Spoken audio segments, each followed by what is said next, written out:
Après le vin, c'est la boisson alcoolisée la plus consommée en France. Et depuis 2015, son marché est en pleine croissance. La bière est à la conquête de nouveaux palais avec de nouvelles saveurs.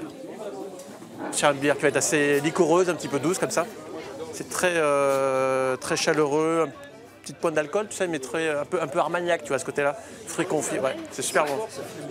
Dans ce bar de Clermont-Ferrand, exit les classiques, les clients veulent de la nouveauté. Il y a quelques années, il y avait juste la blonde, classique. C'est vrai que maintenant, plus ça va, plus il y a des ambrées un peu spéciales. Il y a des bières pour lesquelles je suis assez fidèle, mais j'aime bien goûter en fait la découverte. On recherche le côté quand même assez original de quelque chose qui change de l'ordinaire, d'avoir du bon goût. Depuis 3 ans, ce bar propose 12 bières pression au comptoir. Elles sont régulièrement changées. Le maître mot, c'est dégustation. Un peu comme ce qui se fait dans les bars à vin, on a vraiment voulu faire ça pour la bière. Donc on va servir par exemple en format 33 centilitres, ce qui est assez rare. Et on va changer régulièrement nos bières en allant chercher des petites microbrasseries un petit peu partout en France, en Europe. Voilà, et vraiment proposer une autre offre de bière que ce qu'on peut trouver actuellement. Dans cette recherche d'authenticité, les microbrasseries se multiplient en Auvergne. Cette grange a été transformée en fabrique de bière. Xavier Condroyer fait tout lui-même avec des céréales de la région et de l'eau de source municipale. Cet ancien ostréiculteur dans le bassin d'Arcachon s'est reconverti en 2011 pour se consacrer à sa passion. C'est quelque chose que je consomme depuis longtemps et qui m'a toujours un petit peu fasciné. Donc j'étais brasseur amateur, je fabriquais moi-même ma bière moi-même dans mon garage.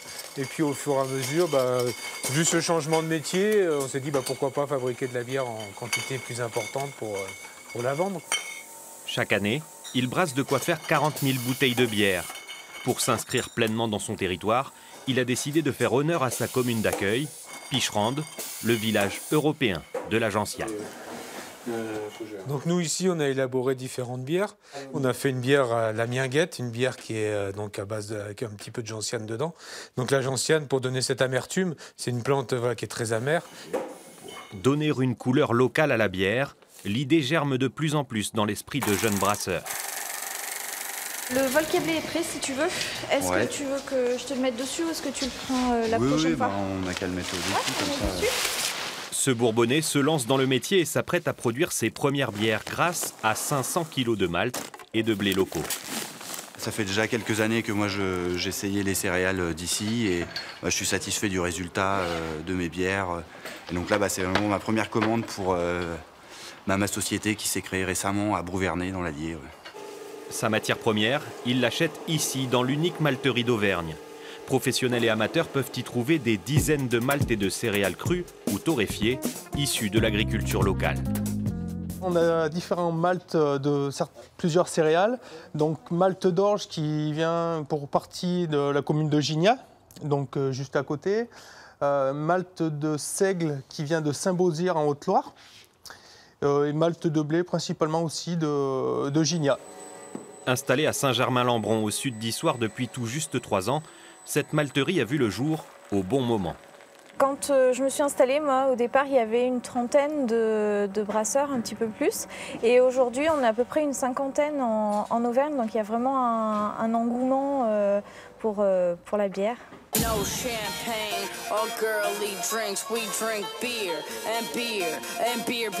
La concurrence est rude pour les producteurs locaux. Le phénomène des brasseries artisanales est mondial.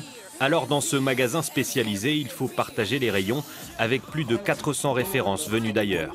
Chacune cherche à se démarquer avec des étiquettes modernes et des saveurs inédites. Juste ici, on peut trouver une bière qui va être de plus en plus intéressante. Les gens connaissent un petit peu les IPA, la bière amère, les stouts, les bières café, chocolat, mais aussi maintenant les bières sour qui vont être très fraîches, très acides. Et par exemple, celle-ci va être brassée avec de l'orange sanguine et de la rhubarbe. Les ventes de bières artisanales représentaient 305 millions d'euros en France l'an dernier. Selon l'Institut d'études Xerfi, elle pourrait bondir de 50% d'ici 2020. Il faut dire que la boisson ne se cantonne plus à la fête. Elle accompagne désormais les repas, se boit en apéritif ou en digestif. La bière a toujours été un marché très populaire dans le sens où ça rapproche les gens, c'est très convivial. De plus en plus maintenant, effectivement, les gens se tournent aussi vers une nouvelle consommation de la bière, plus une consommation de dégustation. Ce qui fait qu'effectivement, on a des nouvelles personnes qui se tournent maintenant vers la bière Signe du temps, la Chambre des métiers et de l'artisanat du Puy-de-Dôme se mobilise depuis l'an dernier pour accompagner les brasseurs et développer la filière. Le marché est prometteur, mais il est aussi impitoyable dans le département. Les 2 tiers des brasseries artisanales disparaissent après moins de 3 ans d'activité.